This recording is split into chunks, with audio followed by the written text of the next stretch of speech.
Assalamualaikum warahmatullahi wabarakatuh. Sampurasun wilujeng enjing kelas 8 kumaha dararamang mugia urang sadayana aya dina ginanjar kawilujengan. Alhamdulillah urang tiasa tepang deui dina pangajaran basa Sunda sok sanaos sacara virtual. Dina lawungan kadua ayeuna Ibu baris ngadugikeun materi ngeunaan kawi. Anapun kompetensi dasar dina pangajaran kawi ayeuna nyaeta pengetahuan mengidentifikasi bentuk, struktur teks, unsur dan aspek kebahasaan rumpa kakawi, keterampilan mengkomunikasikan rumpa kakawi atau melantunkannya dengan memperhatikan ekspresi dan teknik vokal. Pedaran materi nu baris didugikeun nyaeta kahiji ngeunaan wangunan kawi, kadua ngeunaan bedana kawi kakawihan jeung tembang, katilu ngeunaan unsur-unsur kawi, kaopat ngeunaan kawi dumasar kana eusina. Hayu sateu acan medar kana pedaran kawi eta, hayu urang sami-sami sakseni heula pintonan kawi anu nuju viral, anu terupdate oge kekinian. Cik, naon judul lagu K-pop ieu? Aya nu uninga, aya nu terang. Yuk urang sami-sami pinton sakseni kawi Korea ieu.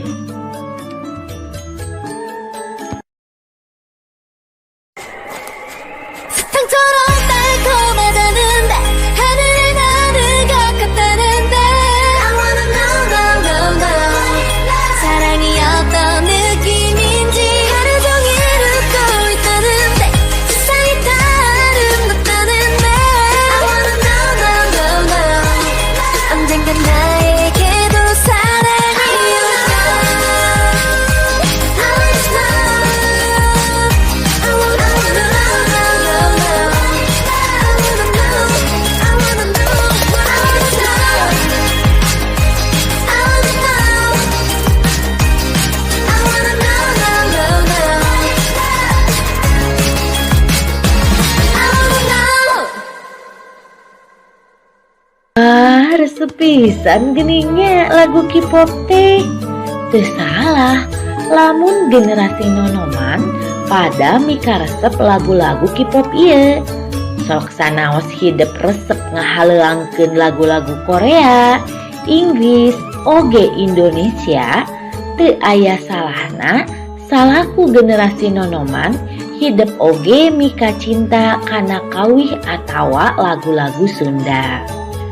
Zaman kiwari eksistensi kawi Sunda kaelehkeun ku kawi atawa lagu-lagu bangsa deungeun atawa luar negeri. Tah kukituna urang salaku urang Sunda khususna hidep generasi nonoman kudu bisa ngamumule budaya urang sorangan, ulah nepi ka jati kasilih ku junti, mupusti budaya deungeun bari teu malire kana budaya urang sorangan. Hartina kamu lebih mencintai, lebih antusias budaya dari luar daripada budayamu sendiri. Ulah nepikeun ka kitu. Korea hayu, lagu-lagu Indonesia hayu, Inggris oge hayu, tah Sunda oge kudu oke. Eta hidup bisa ngamumule budaya hidup sorangan. Tah ayeuna hayu urang pedar ngeunaan kawih. Cik naon sih hartina kawih teh? Kawih nyaeta lalaguan Sunda bebas anu henteu kauger ku aturan. Henteu kauger ku aturan guru wilangan pada lisan atawa guru lagu. Hidup kantos ngupingkan naon anu disebut tembang. Naon bedana kawi jeung tembang? Pami tembang mah sok ditulis dina wangun pupuh, kauger ku aturan pupuh pada lisan guru wilangan jeung guru lagu. Lamun kawih mah teu kauger ku aturan, atanapi lagu Sunda bebas. Jadi ayeuna mah sarupaning pupuh eta lebet kana tembang. Lagu-lagu pop Sunda eta lebet kana kawih. Ayeuna naon bedana kawih jeung kakawihan? Kawih mah saukur dilagukeun, sedengkeun kakawihan mah ngabogaan fungsi tambahan pikeun pamirig dina kaulinan barudak. Jadi untuk pengiring kaulinan barudak kantos diajar kan di kelas 7 aya kaulinan oray-orayan, kawihna ngagunakeun kawih oray-orayan. Aya kawih perepet jengkol, aya kawih cinciripit, tah eta biasana sok kanggo nyarengan atanapi pamirig dina kaulinan barudak. Ras ayeuna aya nu disebut unsur-unsur kawih dibagi dua nyaeta unsur lahiriah atau ekstrinsik, aya imaji, simbol atau lambang, musikalitas atanapi wirahma. Unsur batiniahna atanapi intrinsik, aya tema, amanat, rasa, jeung nada. Sadayana teh urang singget wae supados hidup langkung gampil ngapalkeun disingket jadi isim tetsada. Ina imajinasi, esna simbol, emna musikalitas, tekna tema, tekna tina amanat, sakna rasa, dana nada. Hayu urang pedar hiji-hiji ngeunaan unsur lahiriah ekstrinsik anu kahiji nyaeta imaji. Imaji teh mangrupa gambaran nu karasa, katinggal atawa karungu sok sanajan ukur dina wang-wangan. Jadi ngahirupkeun gambaran dina pikiran jeung panca indera, panempo, pangdenge atawa pangrasa. Unsur lahiriah anu kadua nyaeta mangrupa simbol atawa lambang, mangrupa hiji barang atawa hal anu nyata, gambaran kahirupan atawa kaayaan hate atawa rasa manusa. Simbol atawa lambang oge aya hubunganana jeung imaji. Gambaran imaji teh leuwih diantepkeun ku simbol-simbol nu dipakena. Unsur lahiriah anu katilu nyaeta musikalitas atanapi wirahma, sarua jeung ritme, rima jeung irama nya. Irama ieu pangaruhna ngantepkeun makna atawa maksud. Sangkan ngawirahma digunakeun purwakanti tah dina ayeuna urang pedar unsur batiniah intrinsik dina kawih. Aya tema nu disebut tema teh pokok pikiran anu hayang ditepikeun ku pangarang kanu maca atawa ngaregepkeun. Contohna talatah nu hayang ditepikeun ku pangarang kanu maca atawa kanu ngaregepkeun. Rasa teh sikep nu ngarang kana jejer pasualan anu aya dina karanganana.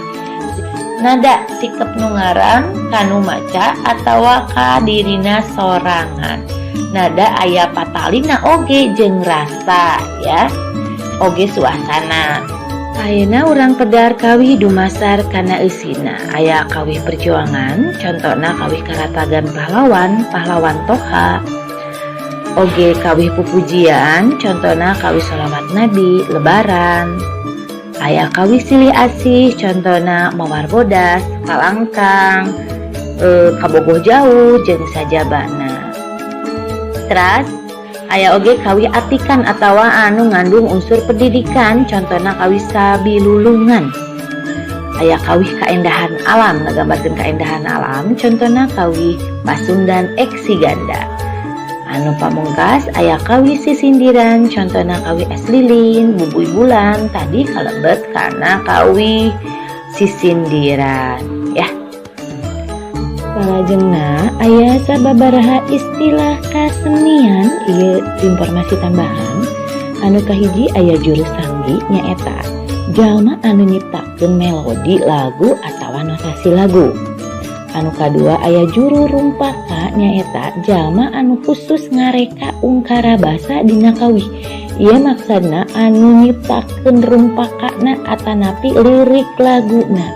Biasa oge juru sanggi sareng juru rumpaka jalmi anu sami nya nyiptakeun lirik laguna, nyiptakeun oge melodina. Terus anu katilu aya wirahma. Wirahma hartosna turun naikna sora atawa panjang pondokna tarik launa sora nada. Anu kaopat aya nayaga. Nayaga hartosna sebutan pikeun nu sokna beuh waditra atawa gamelan. Jadi pamain nayaga, pamain band pamidina modern nya. Terus waditra nyaeta alat musik atawa alat tatabuhan sapertos endang, gamelan, jeung sajabana. Anu terakhir nyaeta aya juru kawih. Juru kawih sebutan pikeun nu nyanyi atawa anu ngawih. Alhamdulillah pedaran kawih mung sakitu nu tiasa kapihatur. Mangga tiasa ku hidup dicatat dina buku catatan. Najan diajar di imah angger urang kudu tetep bunga. Sangkan leuwih paham kana pedaran materi kawih ku hidup eusian pancenna mangrupa soal-soal ieu lebet kana nilai pengetahuan. Kanggo nilai keterampilanana ku hidup ngadamel hiji video per kelompok. Mangga dibagi-bagi tugasna dibaca heula pituduh migawe pancena. Sangkan leuwih paham mangga tiasa ditinggal contoh kanggo tugas videona. Susunanana tiasa dumasar kana contoh.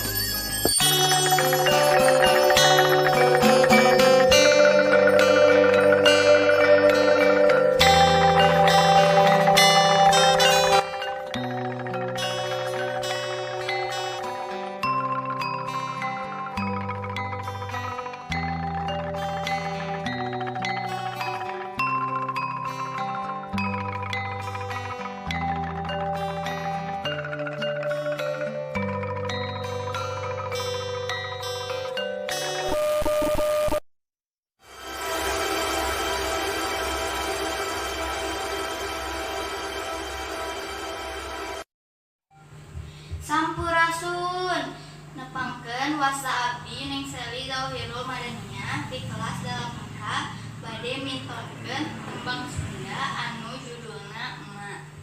Wilujeng ngadangukeun.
Dugikeun kasiksa raga manteu ngarasulan.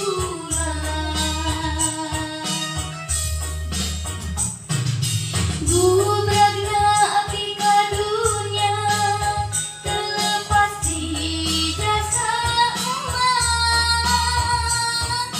Nu pinuh ku rasa ikhlas teu sirik narohkeun nyawa.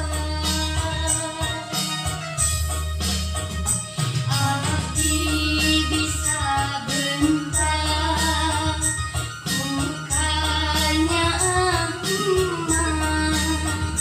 Capek tang nyarita ku asihna emak. Emak abdi hampura.